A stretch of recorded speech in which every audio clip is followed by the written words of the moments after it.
Now, from your weather authority, meteorologist Cody Bailey. Minus the humidity, we had a very summer-like day, very warm, very much above normal. Same story tomorrow, so a weekend of summer temperatures, and like clockwork, when Fall Festival begins on Monday, we get those fall temperatures in the tri-state as well. But we have one more, again, very warm day on the way for your Sunday. It's also going to be breezy as we have a dry cold front moving through that's going to usher in that below normal air for a change. So we're flipping the script here between our Sunday to our Monday, going well above normal to at least a little bit below normal for the start of the week as we stay dry and turn on the cool side basically every day next week. Highs ranging from the low to mid 70s. Could have some upper 70s by the end of the week and next weekend.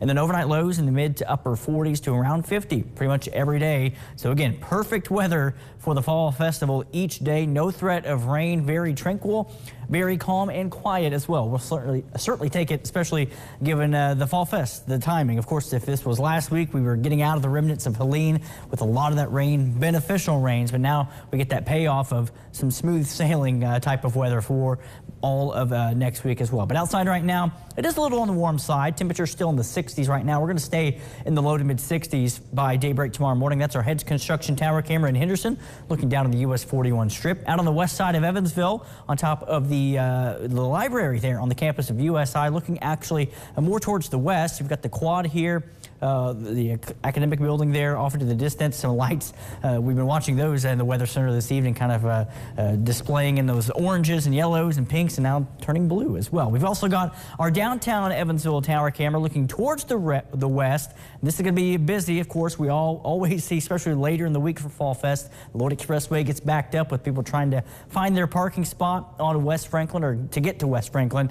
And we'll start to see the lights of the rides here coming up over the next several days, the scenes as we look out towards the west side of Evansville. That's a live view from downtown Evansville. High top of Fifth Third Bank. 69 now at the airport in Evansville. A couple of 70s still holding up. Looks like Owensboro at 71, Calhoun at 70 as well. Everyone else in the 60s, and as I mentioned, we're going to be staying in the 60s for overnight lows tonight for at least one more night. Not sure if we're completely done after tomorrow with the 80s. It looks like at least a safe bet through next week, but we could have another surge of warmer air coming our way by the end of next weekend and possibly in that 7 to 10 day outlook as well. But no rain over the next week either. Again, good news for not just the rivers. Of course, they weren't high to begin with, but good news for the Fall Festival, of course.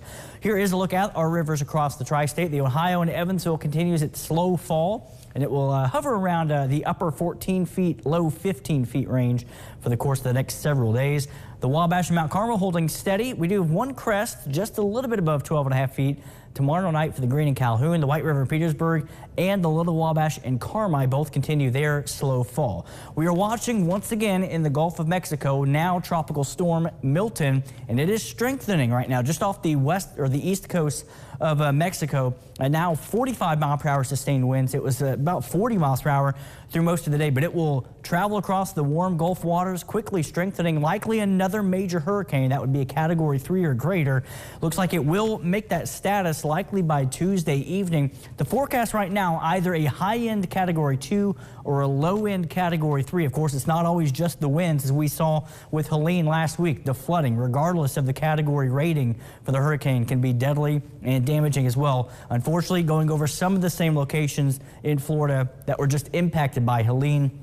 Looks like landfall will likely take place sometime between Wednesday afternoon and later Wednesday night. No impact for us right now. Looks like it's going to cross Florida and then go back out into the Atlantic. So here at home, Future Tracker is getting a much needed break after all the rain that we had from Helene last week. So just a few clouds as that cold front moves through tomorrow evening. No rain with that, but it is going to usher in those cooler temperatures as we stay in the 70s for highs. We stay in the 40s for lows. Very calm, repetitive forecast. But again, the timing couldn't work out better for the Fall Festival as we get that taste of fall, especially once the sun goes down. If you're in West Franklin each night next week, we'll quickly fall through the 60s, and later in the night between about 8 to 10 o'clock, if you're still on West Franklin, those temperatures likely already dipping into the 50s. So definitely some hoodie weather and some warm, get those apple cider, the coffee, the soups going on West Franklin as well. Won't need it tomorrow though if you're out for family day. It's going to be on the warm side, mid to upper 80s. But there is your work week forecast for Fall Festival. As I mentioned, plenty of sun sunshine, highs in the 70s, lows in the 40s. And Hannah, I know you're excited about that. Beautiful weather for us to be down on West Franklin all next week.